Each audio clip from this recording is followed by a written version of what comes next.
Hello everyone, मैं Atul Tripathi the black board classes में आपका बहुत बहुत स्वागत करता हूं।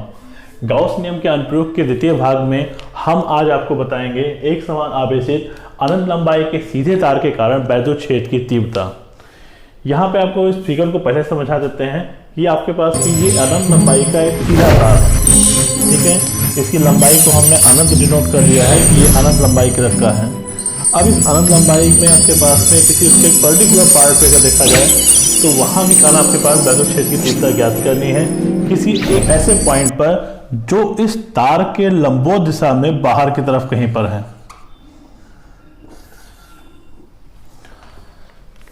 क्योंकि ये तार आपके पास में जो है ये एक समान रूप से आवेशित है, इसलिए यहाँ पर जो आपके पास में रैखिक जो आप इसमें आवेश घनत्व की बात करेंगे वो सीधी रेखा के कारण होने के कारण रैखिक आवेश घनत्व होगा।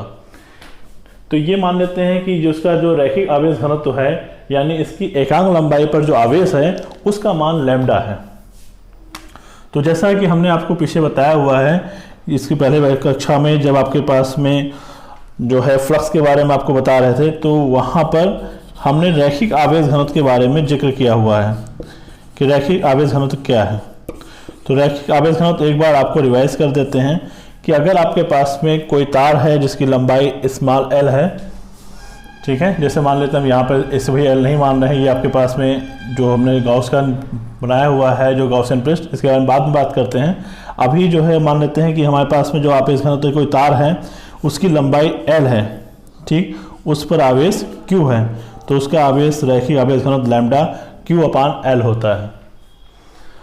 तो आगे हम यहाँ बात करते हैं कि जब भी हमें किसी पॉइंट पर जो है वैद्युत क्षेत्र की तीव्रता ज्ञात करनी है गाउस के नियम से, तो हम एक गाउसियन पृष्ठ की संकल्पना करते हैं। यहाँ पर हम एक बेलनाकार पृष्ठ को ले रहे हैं जिसकी जो अक्ष है वो उस जो है तार की अक्ष के साथ संपाती है, और यहाँ पर जो पॉइंट है जो इसके बीच की दूरी है उसे हम स्मॉल आर डिनोट कर लेते हैं।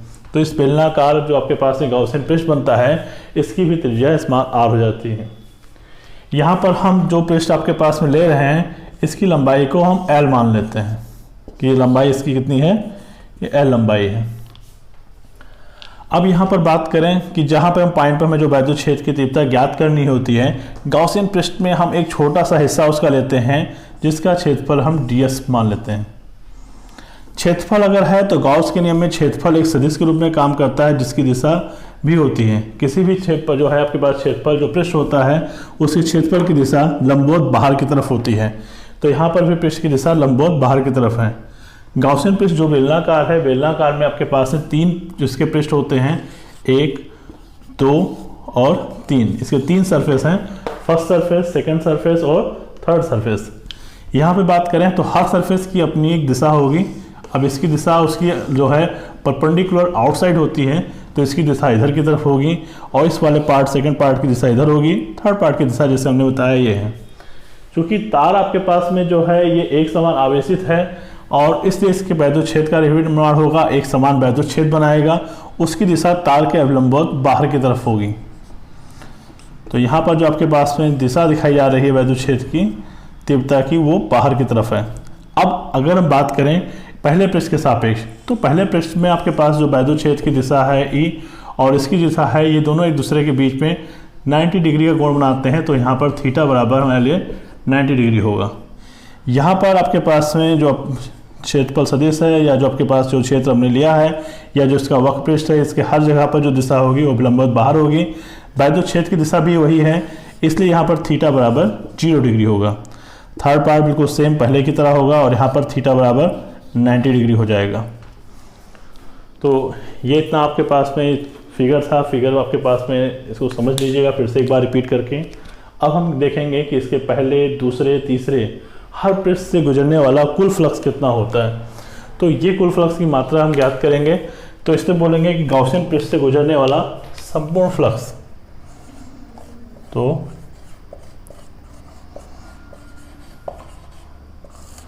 गाउसियन पृष्ठ से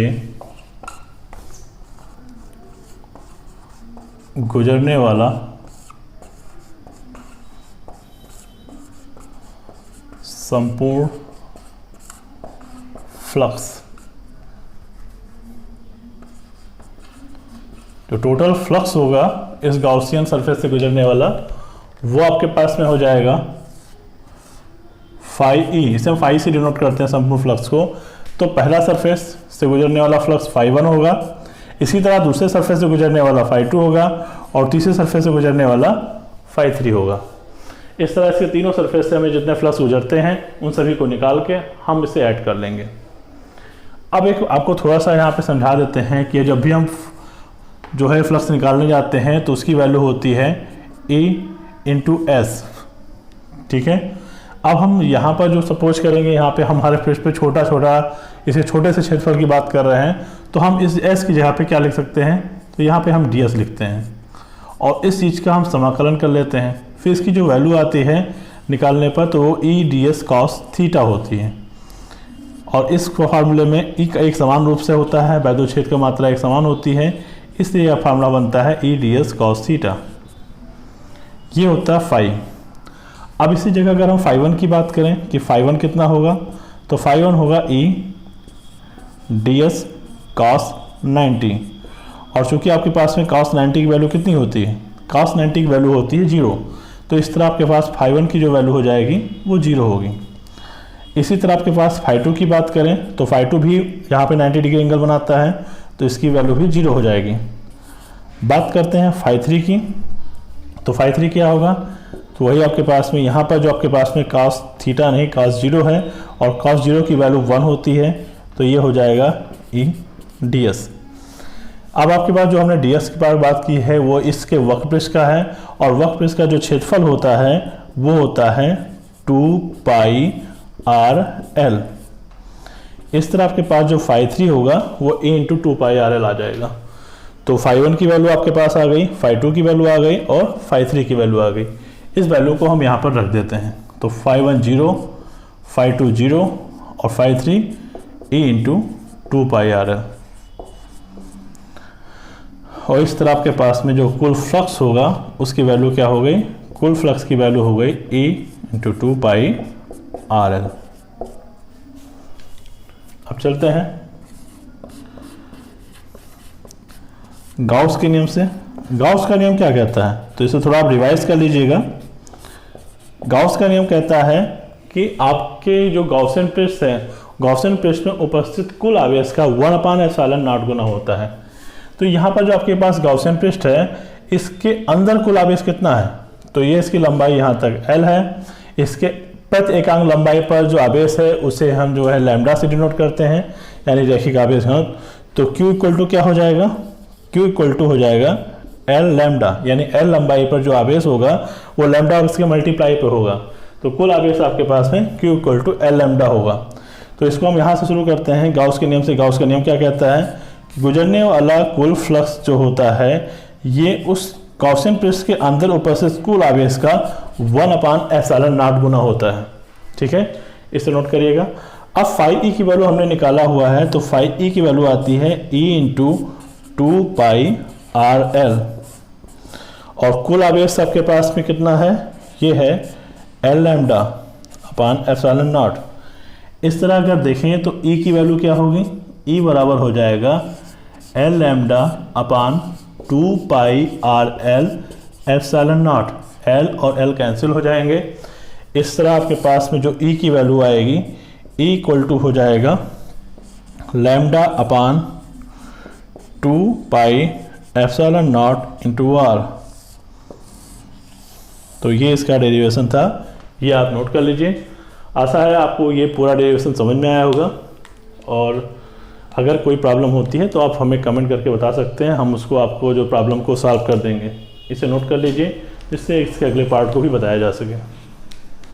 चलिए शुरू करते हैं आगे। यहाँ पर आपका है आवेश की अनंत समतल चादर कारण वैद्युत क्षेत्र की तीव्रता। आवेश की अनंत समतल चादर क्या है, कोई कागज है या प्लास्टिक है, उसके ऊपर कहीं अगर हम आवेश वितरित कर दें, अगर आवेश आ जाए तो वो आपके पास में एक जो है समतल चादर की भांति व्यवहार करता है। अगर उसके एक पृष्ठ पर है तो एक समतल चादर हुई, अगर उतना ही आवेश दूसरे पृष्ठ पर आ गया तो वो 2 समतल चादर के तुल्य हो जाता है।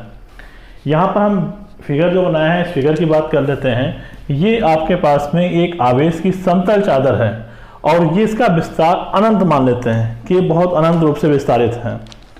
इस विस्तार पर जो आपके पास में आवेश दिया गया है, इस आवेश के कारण जो इसका पृष्ठीय आवेश घनत्व बना हुआ है वो पृष्ठीय आवेश घनत्व यहाँ पर सिग्मा है। सिग्मा आपके पास पृष्ठ आवेश घनत्व के बारे में हमने आपको पिछले वीडियो में बताया हुआ है कि पृष्ठ आवेश घनत्व क्या होता है।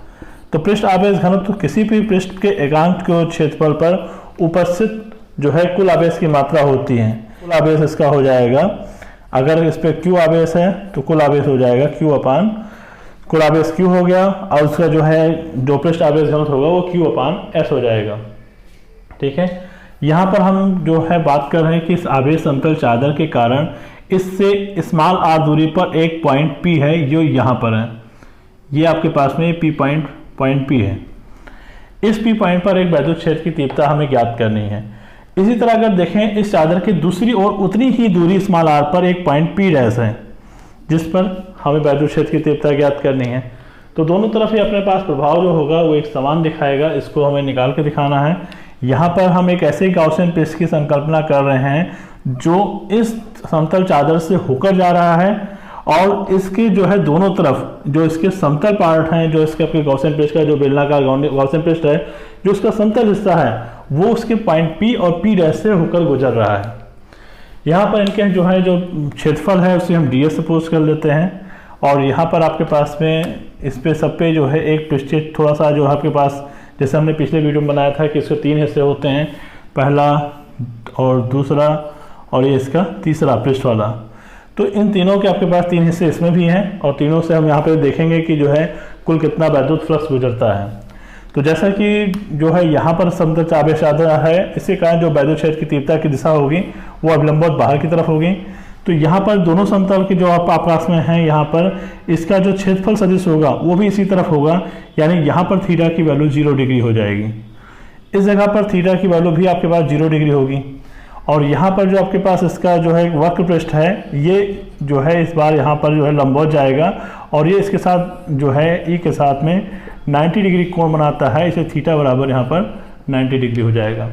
तो इसमें आपके पास जो गॉसियन पृष्ठ है उसके 3 पृष्ठ हैं, 1, 2 और 3, और तीनों आपके पास में वैद्युत क्षेत्र के साथ क्या क्या दिशा बना रहे हैं। पहला पृष्ठ जो है थीटा बराबर 0 डिग्री बना रहा है, दूसरा पृष्ठ भी थीटा बराबर 0 डिग्री बना रहा है और जो इसका वक्र पृष्ठ है ये गोल वाला पोर्शन है ये थीटा बराबर 90 डिग्री बना रहा है। तो हम यहाँ पे ज्ञात करेंगे कि जो है पहले इन तीनों पृष्ठ से होकर कुल कितना फ्लक्स जा रहा है। तो जो आपके पास में गॉसियन पृष्ठ है,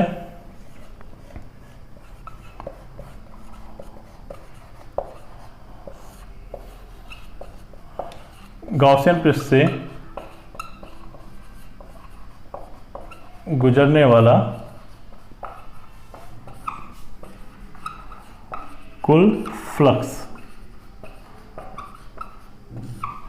इसे भी जो है फाई ई से डिनोट किया जाता है और फाई ई बराबर होगा phi 1 plus phi 2 plus phi 3। तो जैसा पिछले में वीडियो में बताया था कि अगर निकालना है फाई की वैल्यू तो वो क्या होता है E इंटू डी एस, यह होता है E ds cos थीटा। अब अगर हम फाई 1 की बात करें तो फाई 1 पे cos थीटा कितना है 0, तो यहां पर आपके पास में ये हो जाएगा E ds cos 0 और इसकी वैल्यू हो जाएगी E ds वैल्यू। अब मान लेते हैं कि जो आपके पास में यहाँ पर जो ds है इसका पूरा जो क्षेत्रफल है वो s है, इसका भी क्षेत्रफल आपके पास में लगभग ऐसे ही मान लेते हैं, तो ये ES हो जाएगा। इसी तरह आपके पास में जो फाई 2 होगा उसकी वैल्यू भी ES हो जाएगी और फाई 3 अगर हम बात करें फाई 3 की वैल्यू क्या होगी तो फाई 3 यहाँ पर 90 डिग्री बनाएगा जिसके कारण ये 0 हो जाएगा। तो फाई 1 आपके पास में ES, फाई 2 ES और फाई 3 क्या हो जाएगी वैल्यू 0 होगी। तो यहाँ पर फाई 1 की वैल्यू ES, फाई 2 की वैल्यू ES और फाई 3 आपके पास में 0 होगा। इस तरह अगर देखा जाए तो जो कुल फ्लक्स आएगा, कुल फ्लक्स का मान हो जाएगा 2ES। अब अगर गाउस के नियम से बात करें तो जैसा आप सबको मालूम है गाउस का नियम क्या कहता है, तो गाउस का नियम फिर वही कहेगा जो हमेशा कहता आ रहा है कि जो है किसी बंद पृष्ठ से गुजरने वाला कुल फ्लक्स बंद पृष्ठ के अंदर उपस्थित कुल आवेश का 1/ε0 गुना होता है। तो बंद पृष्ठ के अंदर उपस्थित कुल आवेश कितना होगा? तो कुल आवेश होगा आपके पास में Q = सिग्मा S। तो यहाँ पर आपके पास में कुल आवेश की बात की गई तो कितना होगा? तो ये आपके पास में यहाँ पर होगा 2Es, ये होगा सिग्मा S/ε0। तो आपके पास में E बराबर क्या होगा? E = होगा सिग्मा S/2S ε0। S और S कैंसिल हो जाएंगे, देन E = आ जाएगा सिग्मा/2ε0। ये आपका डेरिवेशन होगा, इसे नोट कर लीजिए। चलिए इसके दूसरे पार्ट पे चलते हैं। अब क्या है आपके पास में आवेश की दो अनंत समतल चादर के कारण वैद्युत क्षेत्र की तीव्रता। अब ये पार्ट आपके पास में है, इसके बारे में बात करते हैं कि जो है इसमें क्या होगा। तो यहाँ पर आप फिगर में समझ लीजिए कि यहाँ पर आपके पास में दो अनंत समतल चादर हैं जिसका जो है पृष्ठ आवेश घनत्व सिग्मा 1 और सिग्मा 2 है। यहाँ पर ये ध्यान रखिएगा कि सिग्मा 1 को हमने सिग्मा 2 से बढ़ा लिया है, कि सिग्मा 1 की वैल्यू सिग्मा 2 से बड़ी है। अब यहाँ पर इन सभी प्लेटों के कारण जो वैद्युत क्षेत्र की तीव्रता बनेगी, जैसे ये पहला है तो इसके कारण जो है इस दिशा में E1 और इस दिशा में E1 होगी। इसके कारण फिर आपके पास में सिग्मा 2 के कारण E2 होगा, जो दोनों तरफ आपको दिखाया जा रहा है। तो यहाँ पर ये सिग्मा 2 यहाँ तक इसका E2 आ रहा है और सिग्मा 1 का आपके पास में इधर तक प्रभाव देखा जा सकता है। तो इस तरह इसके आपके कुल 3 भाग हो जाते हैं, पहला भाग बाहर का, दूसरा भाग अंदर का और तीसरा भाग फिर से बाहर का। तो यानी बाहर और अंदर इनकी बात की जा रही है। यहाँ पर हम एक चीज़ को ध्यान रखेंगे कि जब हम जो है लेफ़्ट से राइट की तरफ जाएंगे तो वहाँ पर जो E का मान होगा उससे हम निगेटिव लेंगे, और जब हम राइट से लेफ़्ट की तरफ जाएंगे तो E का मान इस जगह पे हम पॉजिटिव लेंगे। ठीक है, ये हम थोड़ा डेरिवेशन के लिए करते हैं जिससे हमारा जो है डेरिवेशन बहुत अच्छा रहे और उसमें सब कुछ सारे पॉइंट क्लियर हो। तो यहाँ पर फिर से एक बार दो अनंत समतल चादर हैं, एक दूसरे के सामने रखी हुई हैं, जिनका पृष्ठ आवेश घनत्व सिग्मा 1 और सिग्मा 2 क्रमशः है। इनके कारण जो वैद्युत क्षेत्र बन रहा है सिग्मा 1 के कारण E1 है, सिग्मा 2 के कारण E2 है। तो अभी आपको थोड़ा रिवाइज कर देते हैं कि जो आपके पास में किसी एक समतल चादर के कारण जो वैद्युत क्षेत्र की तीव्रता होती है, ये अभी आपने ड्राइव किया था E = सिग्मा/2ε0। अभी जो अभी पीछे आपके डेरिवेशन ने आपने इसको ड्राइव किया था इसको जो है, तो इससे अभी इसका यूज भी करना होगा। यहाँ पर हमें डेरिवेशन शुरू करते हैं। तो प्रथम चादर के कारण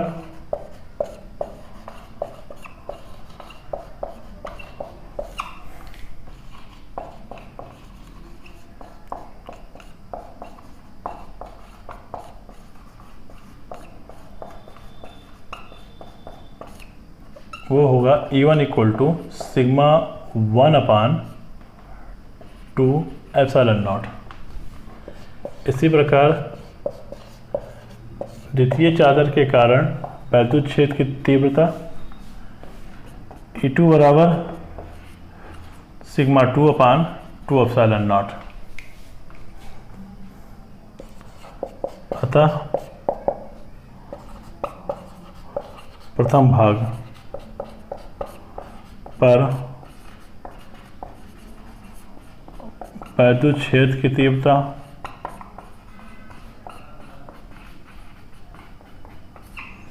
ये हम जो है फर्स्ट पार्ट है, तो आपके पास में यहाँ पे सेक्शन ए कर लेते हैं। ये = आपके पास में हो जाएगा, तो कितना है आपका सिग्मा 1/2ε0, एक ये है, और प्लस आपके पास में ये E2 है जिसकी वैल्यू भी सिग्मा 2/2ε0 होगी। सॉल्व करते हैं तो ये हो जाएगा माइनस सिग्मा 1/2ε0 माइनस सिग्मा 2/2ε0, यह इक्वल टू हो जाएगा माइनस सिग्मा 1 प्लस सिग्मा 2/2ε0।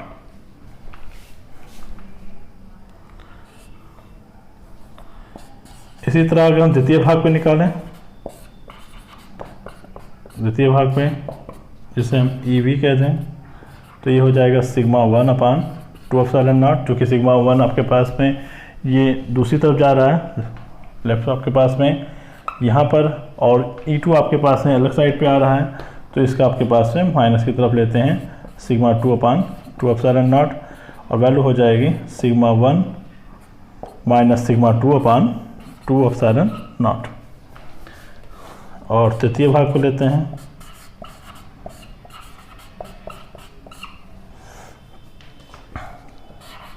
इसे इसी से करते हैं, या फिर हम इसको जो है फर्स्ट, सेकंड और थर्ड से कर देते हैं। तो तृतीय भाग में आपके पास में हो जाएगा E3 इक्वल टू, वहाँ पर आपके पास दोनों हम पॉजिटिव लेंगे, तो sigma upon 2 epsilon not plus sigma 2 upon 2 epsilon naught, और ये वैल्यू आ जाएगी आपके पास में sigma 1 plus sigma 2 upon 2 epsilon not.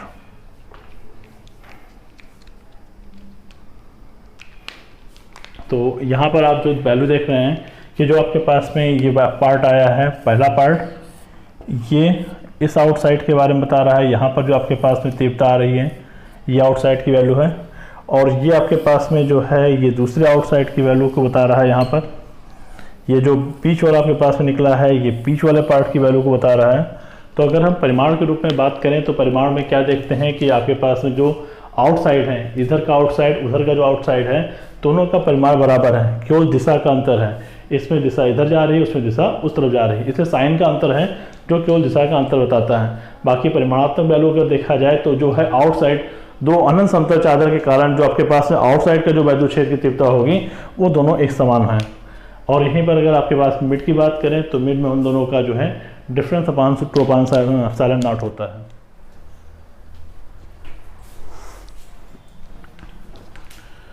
तो अभी तक आपने देखा कि जो आपकी परिणामी तीव्रता आती है E1, E2 और E3, उसकी वैल्यू ये आपके पास अभी आपने निकाला। अब यहाँ पर देखा जाए कि आपके पास में जो परिणामी तीव्रता है ये इसकी तीनों पार्ट को अगर हम, हाँ एक चीज़ और यहाँ पे, इसको अगर हम लिखना चाहें तो हम इसको इस तरह लिख सकते हैं -1 upon 2 epsilon not Q1 plus Q2 equal to, यहाँ पर भी 1 upon 2 epsilon not Q1 minus Q2, और यहाँ पर आपके पास में 1 upon 2 epsilon not Q1 plus Q2। तो इससे जो हमारे पास में बन के आता फार्मूला अगर हम देखें तो ये वाला पार्ट जो आपके पास में क्या है, जैसा अभी हमने बताया है कि ये वाला पार्ट आउट है, ये वाला पार्ट आउट है। तो अगर हम एक वैल्यू इसको इस तरह लिखें कि जो आपके पास वैद्युत क्षेत्र की तीव्रता है आउट की तरफ, तो आउट की तरफ क्या परिणामी में आएगा, वो आ रहा है 1 upon 2 epsilon not Q1 plus Q2। दिशा वाली बात छोड़ देते तो, और इसके साथ में E इन साइड क्या आ रहा है, तो इन साइड का आ रहा है 1 upon 2 epsilon not Q1 minus Q2। ठीक है, तो आप जो है इसको भी ना नोट करके रखिएगा। इसको याद करने का E आउट और E इन से ही रहेगा आपके पास फार्मूला। नेक्स्ट में आपके पास में दो विशेष कंडीशन आपके पास में बात कर रहे हैं। पहली कंडीशन, इसे मिटा दें, इसे आप नोट कर लिएगा। ठीक है,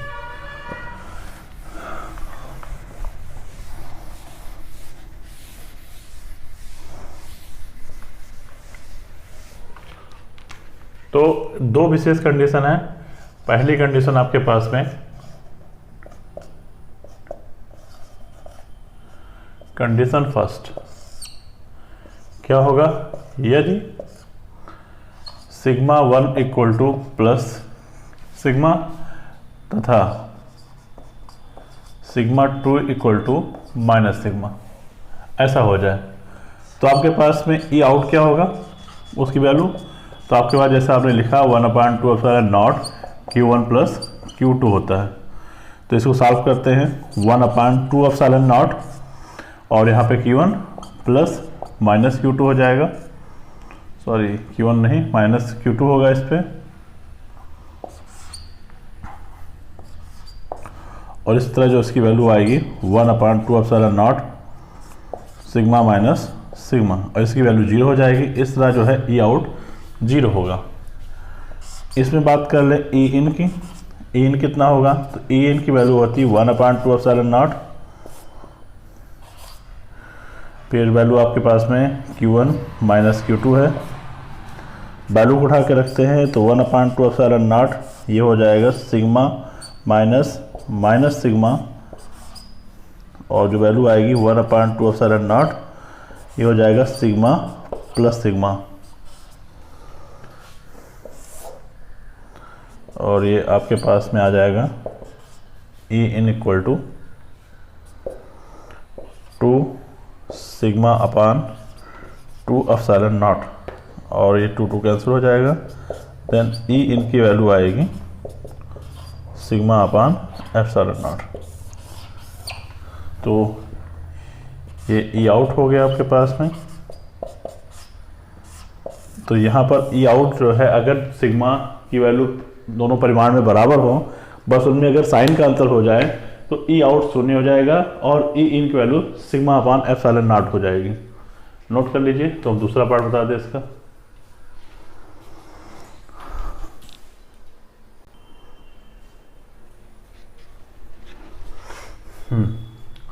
चलिए बात करते हैं कि आपके पास कंडीशन 2 क्या है कि जब सिग्मा 1 और सिग्मा 2 परिमाण में एकदम बराबर हो जाए। ऐसी कंडीशन पे ई आउट का फॉर्मूला आपके पास में ये है। तो जो वैल्यू को उठा के रखेंगे वो क्या होगा, sigma plus sigma 1 upon 2 epsilon not into 2 sigma, 2 cancel हो जाएगा और ये हो जाएगा सिग्मा अपान एप्सिलॉन नॉट।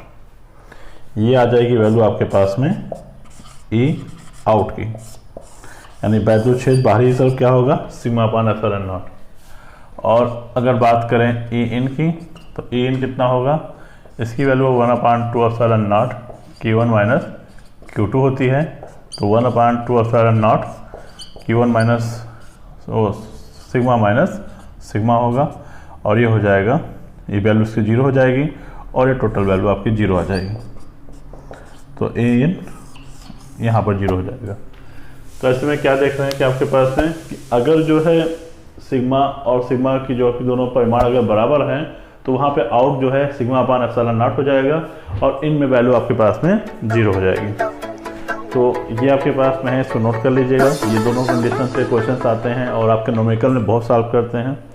यहाँ तक आपके पास में जो है गाउस थ्योरम का पूरा और गाउस थ्योरम के अनुप्रयोग आपके पूरे होते हैं। नेक्स्ट आपको कुछ हम एग्जाम्पल्स बताएंगे, तो आप जो है इसको नोट करिए। तो हम अपने एग्जाम्पल शुरू करते हैं इसको।